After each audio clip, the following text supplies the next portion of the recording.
What? Did we just become best friends? Yeah! One is a t-shirt queen, and the other is an SEO and web developing ninja. And both of these squirrels are a little nuts. You're now listening to the More Gooder Ideas podcast, a show for the small business hustlers worldwide, encouraging you to be your most authentic self. This is the place where your whole story matters. Come for the tips and stay for the fun. Now, your hosts, Angie Patterson and Jay Smith. Every time I talk to you, you're going to a networking event. But I do them intentionally, and I have a plan when I go there. Not that it's that robotic, but I have a plan and I have goals for myself of how many people I'm actually going to have a real conversation with, how many one-to-ones I'm setting up after, and how many people I'm going to try and connect with other people. So being a connector is one of the most powerful things you can do for your small business. And there's a great book out there called The Go-Giver by Bob Burg. It's a very quick read. And it's in a kind of a story format, so it talks about the story of this guy and as he's learning these aspects of being a go-giver. But honestly, it's finding every opportunity you can to give value to people, and that's going to come back to you. Or at some point, the door is going to be wide open for you to make an ask of, hey, I know you know people at this, and can you make a warm introduction to me? Warm referrals, which is somebody who comes to you through someone they know, like, and trust that knows you, they close 60 to 80%. Wow. Whereas a website visitor, if you're lucky, is 5%. Impressions and like is point whatever percent. It's tiny. So, that's why nobody, you don't get wrapped up in thousands and thousands of follows and likes and impressions because a lot of it happens automatically. Yeah. Or it's irrelevant traffic. But I have no idea where the hell I was headed with any of that. A warm referral. Yeah, but and finding the opening to ask for a referral. Yes, thank you for getting me somewhat back on track. Because I'm sucked in. I'm like, tell me. So, I okay. need this information too. Okay, so we can start getting into this. It's not an absolute formula, but when it comes to me, because I'm actually training my clients on how to do this now. Because I have seen the way that SEO and social media marketing and all that, I've seen the impact of that diminishing significantly with AI and with just the volume of stuff that's being pumped out online. So I am really, my catchphrase for them is referrals never stopped working. You just stopped doing them. Wow. You stop focusing on it. That is powerful. It's true. When you first start your business, you built it on referrals. That's all you have. You sold it to your friends. You sold it to your family. They tell their friend that their cousin is doing this, if they need that, or I know somebody who does that, you should try them out. Yep. And eventually you are convinced by your friends and family that you're good enough at baking sourdough, at making t-shirts, at building websites, that you need to start your own business, or you're ready to start your own business and really take a shot. And at some point, you figure out that you want to trade your time for money. So you can no longer continue expanding your networking, your referral networking. You need to focus on advertising, SEO, my website, mailers. The hard stuff. It seems easier because, if you watch any coaching program or you listen to guidance on how to grow your small business, it's like and I can't remember, I think it's the name of the book even, there's this saying, what got you here won't get you there. You have to set aside those kind of preschool, grade school kind of business methods, and you need to be a big boy now, and you need to advertise, and you need to scale, and you need to this and that. But for businesses where you see your customer face to face, you can grow well beyond your own capacity to handle business if you just continue growing your referral network. And the way to do that is to be very intentional about how you treat your customers, that they know what kind of customer you're looking for, and they become champions for you out there. They cannot wait to recommend you on Facebook or Nextdoor when someone says, hey, I need a plumber that I can trust. 20 people will say, I've used Ryan and he's amazing. You should call him, no doubt. And they'll look through those comments, and if they see the same name 3, 4, 5 times, that's who they're calling. They're not going to Google plumber near me. Oh, no. So that post is after they've asked their mom, their brother, their sister.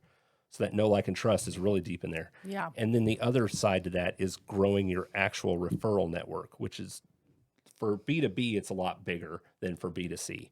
So for me, it's advertising agencies. It's other agencies who serve the same type of clients as me, but don't necessarily have the same products. So Right. they do social media marketing. They do paid advertising. I do websites. So we work together very well. And because we have intentionally connected several times, I know exactly how their process works. They know exactly how my process works. They can actually advocate for and talk to their client because what I do will benefit their client for what they provide too. So that's why, when you go to a networking event, so I just 2 weeks ago, I went to a GLI event, Greater Louisville, which is our largest chamber of commerce here in Louisville. It's big time. And I went, and it was a typical networking event. It was a local restaurant, the Black Jockey's Lounge, which is really cool downtown. Oh, that Ooh, place that is sounds neat. fancy. It is a little fancy. It's right across from the Palace. Great food, great drinks. But for the most part, people who go to those things, they just trade business cards and then oh yeah, we're the biggest blah, blah, blah in North America. And I've got 43 salespeople and blah, blah, blah. And it's just nonsense. And Who cares? that's just it. But nobody teaches us how to intentionally do these events the right way. And that's why I go to them with a plan. And oftentimes the way I engage with someone is I ask them, did you have a plan for tonight? Like, because they're like, I don't know anybody here. I don't know what to do. And now I connect with them because I'm kind of like, let me show you how to do it. Let's engage with, let's say, who are the 3 people here that, would really be a good connection for you. Do you invoice them after this? No, because I'm in the moment. I'm not the last. So you should. well, I mean, I do teach people this, but that's a separate thing. When I'm actually in the moment, my only goal is to bring as much value as I can to as many people. Let's get together. I get contact. Now I'm doing a project with Home of the Innocents because I connected with the marketing director there, and we started talking about this new video project they needed. And I was like, And now they like you. exactly. They like me. It's not just your service. You do have a service that they need, but they contacted you because they liked you. Right. And my goal was never to sell them. My goal was to see how I can bring them value because instead of me getting a sale, what that does is it throws the doors wide open to everybody they know. And now their ears are open because before they may know somebody who built a website once for them. Maybe they may even have a cousin who does websites, but now they've met this dude who's intentionally networking, who is doing a project with them, who connected them with someone else that they never would have known otherwise. It's all under the same umbrella. Give value. Find a way to give people value, even if it's just asking them all about their business, why their business excites them, exactly what I did to you. Right? Got me. Right though? Yeah. I mean, I was probably only customer you really remembered that entire day. Oh, yeah, I always give Sandy like a recap afterwards. And that was the first thing I said. I said, my first customer today, it was this guy and his wife and ... Yeah. ... Yeah. But the danger there is these things are fairly easy to do. But if you think that you're doing them, how do I say this? You have to actually want to give value. You have to really go into it thinking, I do want to learn about this person because I do. You have to want it. You can't say, I'm going to ask them these 7 questions because then they're going to, then you're like stalking or you're trying to trick them into dating you kind of thing. Yeah. You have to actually want, and it's a mindset thing. And I'm never out there with commission breath. Like, I smell blood in the water because you're complaining about your website. That doesn't do me any good. Well, and is it just me, or if you were so underwater that you needed a sale that bad, is a networking event the first thing you're going to go to try and seal the deal? No. Well, and I think people go to them because most people I meet at them, they're part of a kind of a larger company. They're usually a few people in it because then the company has the resources to say, hey, we want you going to the chamber event and the BNI and stuff like that. But most of these events are kind of sink or swim. Nobody really takes the time to teach you how to best do this stuff. So you just go, you have a drink or two. It's socializing. Some people will drift around the hors d'oeuvre table and not really engage. And they go to this trying to make a sale, thinking they're making a sale or getting a connection to somebody at a company that they are really targeting or something like that. The event itself is not the Super Bowl. That's the preseason. The one-to-one that you connect. So that's, it's like 3, 2, 1, right? I want to have a significant connection with 3 different people at this thing. If it ends up being 4, great. If it was 2, okay. 3 is just where I kind of set my water level at. Right. So I'm not, the worst thing is when I show up and somebody who I'm very close to is already there. And we tend to, we get a drink and then we're just like, gah, gah, gah, gah, gah. You gotta. Like anytime we go somewhere together. You gotta snip the cord and like, hey, we're here for a purpose.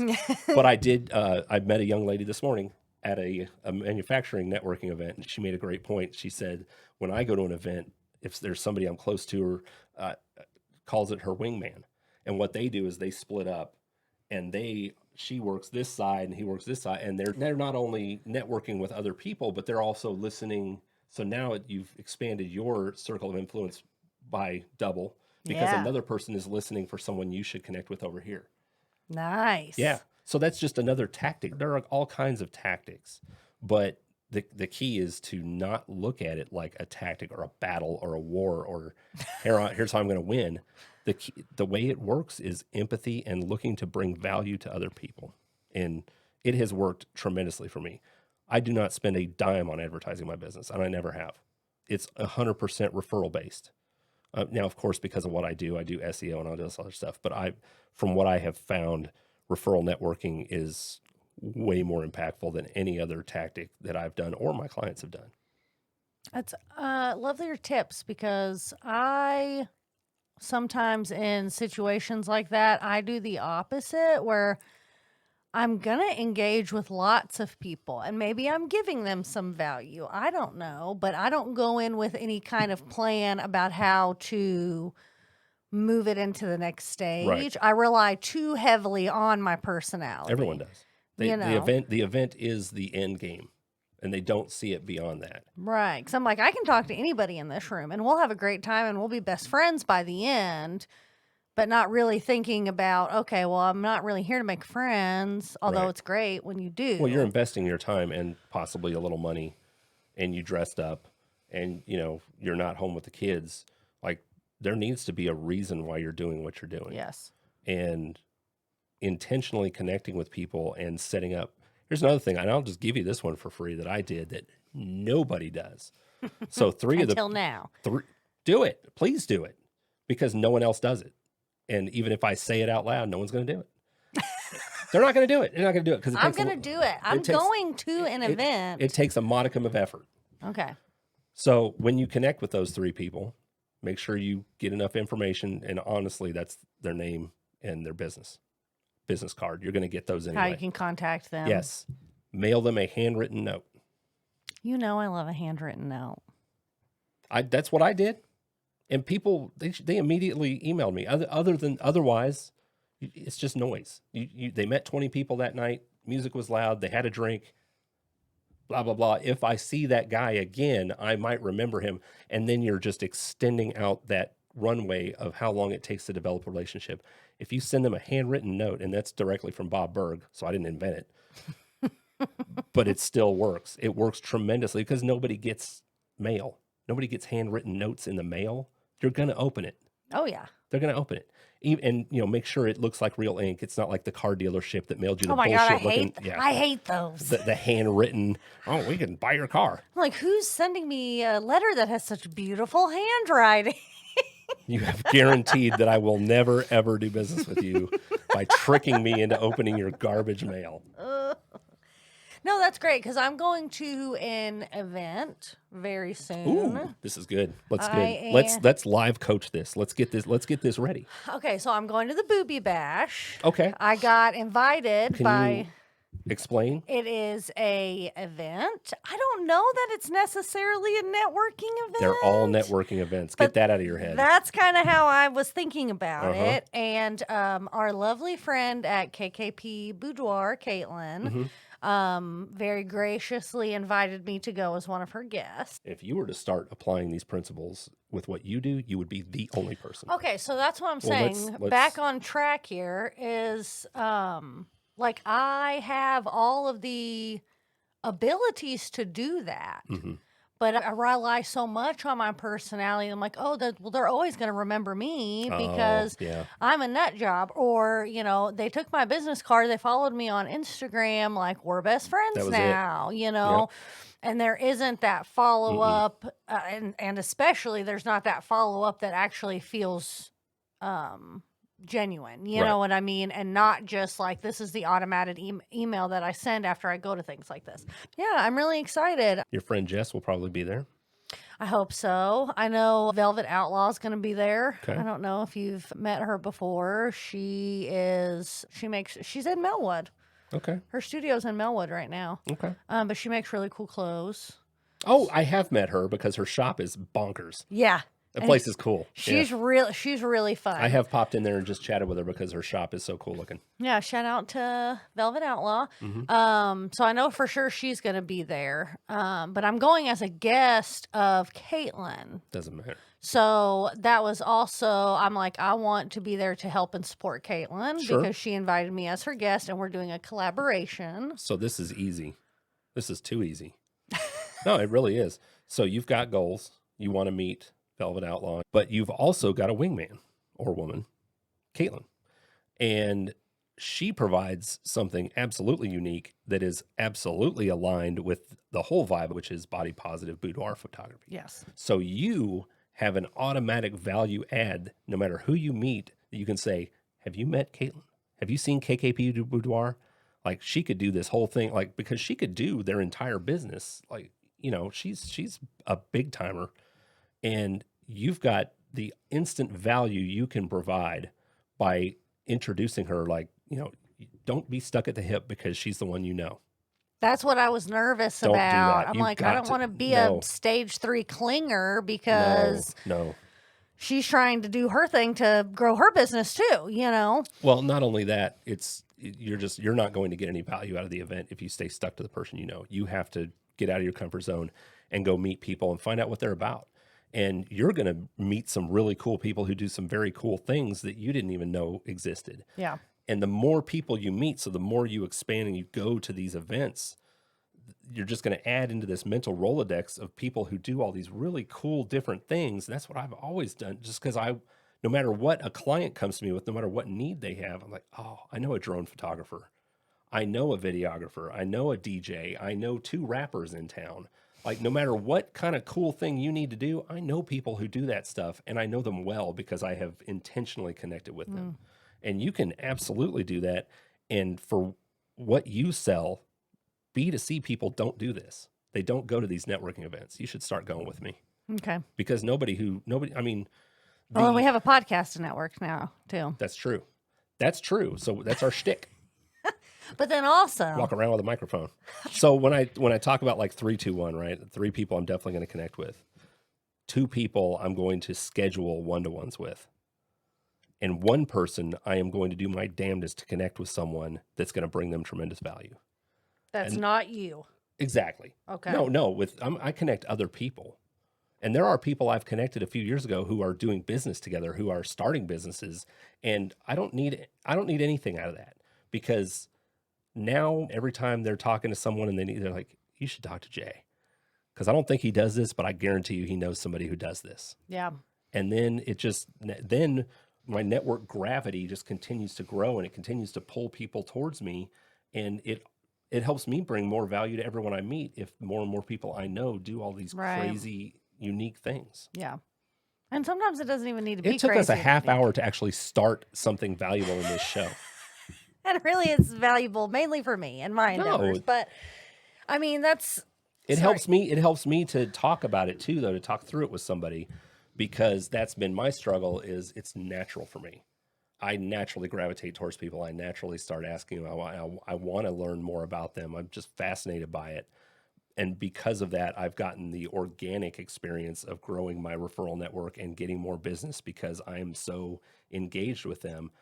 Showing other people how to do it and talking through it is what's really important to me. Yeah. So this is tremendously valuable for me because I say these things to people, but I don't know that it always lands. It's because I catfished you, because I made you think I'm smarter than I am. Did you, or did I catfish you? My, how the tables have turned. Little flipperoo there. So Sunday, I'm going to meet 3 people that I don't already know, Mm-hmm. because I will have some people there I do know. Mm-hmm. I'm going to schedule one-on-ones with 2 of them. Yes. What's a one-on-one? Are you Coffee. asking them to coffee? Coffee. Go to someplace cool. Quills, those are some of the cooler places I've been just because they're wide open. They're a little loud. No, here's another little tidbit. I can't give away all my gold, but when you have multiple meetings with someone, have them in different places each time, because the environment, things become white noise if you're in a comfortable environment. That's why I don't meet people at my office. I meet them out. So I am fully engaged in the atmosphere. All of my senses are awake listening to them, and theirs are too. Going to their office, the phone's ringing behind them, someone keeps poking their head in the door, all that shit. No, I want to have intent. And I call it, when I mail the cards, I said, I want to have intentional coffee with you. Sounds silly. Intentional and consensual. Consensual coffee. That's awesome. Trademark. You're welcome. You heard it here first. That's our coffee shop, Consensual Coffee. I bring value to conversations. I love it. Consensual Coffee is a great name for a coffee shop. Yeah. But no, so I just, and it doesn't have to be coffee, but usually if food's involved, then you're eating in front of somebody you don't know. And then, see, that's so funny, because I'm gonna push your boundaries and your comfort zone a little bit, because I had a meeting with Caitlin the other day. Mm-hmm. And it was the most, I hope you're watching this, Caitlin. It was the most fun meeting I've ever had. And she invited me over to her house so I could see her studio and stuff. And we had Brenner. We had pancakes and sausage. Brenner, yeah, breakfast for dinner. You don't eat Brenner? Yeah, but Brenner, that doesn't work. That's what it's called. You say it just, No, it's a real word. No, that's not real. I'm about to prove it. You don't need to. I don't care. I don't care what the internet says. You You should. Why? Because it's a real word. An evening meal consisting of breakfast food. Yeah, breakfast for dinner. That's the website. It's not that hard to say. Anyways. Anywho. We had Brenner. Mm-hmm. And we had such a fun time, and we talked business, and we got what we needed to do done, but we just had so much fun. And I think a lot of it was because she invited me into her home. Not that you necessarily want to invite people that you're networking with into your home, but she was like, this is my home. Let me make you something to eat. Like, so you all had progressed well beyond initial networking events and one-to-ones and all that. You have already gone well past that to actual friendship. No, I'm serious. I know, and it makes me so proud. Because you catfish her too? Because she likes me, and I don't know why she likes me. She does. But because I admire so much what she does. Sure. That she sees something in me that she admires. There is that friendship. Yeah. And guess what? You were bringing her value, and you were asking more about her business. First time you met her, you weren't like, I can print your T-shirts for you. Yeah. Right? Kinda, but no. No, but that's why you started developing. You were so interested in what she does and her whole brand and the body positivity and the pool party and all that stuff. And you started sharing her stuff. You didn't come at her like a mark, like somebody like, hey, I want to do your merch. And that's why I like her, is because she's so invested in her customers. Right. I mean, it's just this never-ending kind of snake, because that's why she's a phenomenal photographer. She's very talented at the service that she provides, but how she provides it and how she markets it and all that stuff pours so much into her customer and her community. I'm like, I want to be a part of that, Right. And, yeah. I guess it did all start with networking, but I didn't feel like I had any intention to it. I feel like that situation just worked out really well for me. I want to go into more situations with the intent of doing that. Okay, so let's put a bow on this one.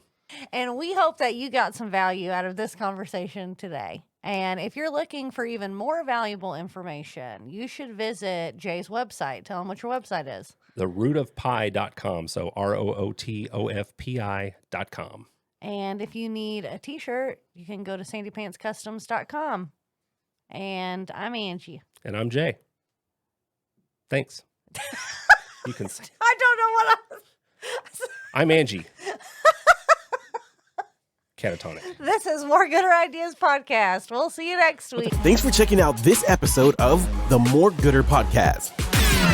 Make sure to follow us on Instagram and Twitter at More Gooder Ideas, and search us up on Facebook, the More Gooder Ideas Podcast. And don't forget to like and subscribe on your favorite podcast platform so you never miss an episode.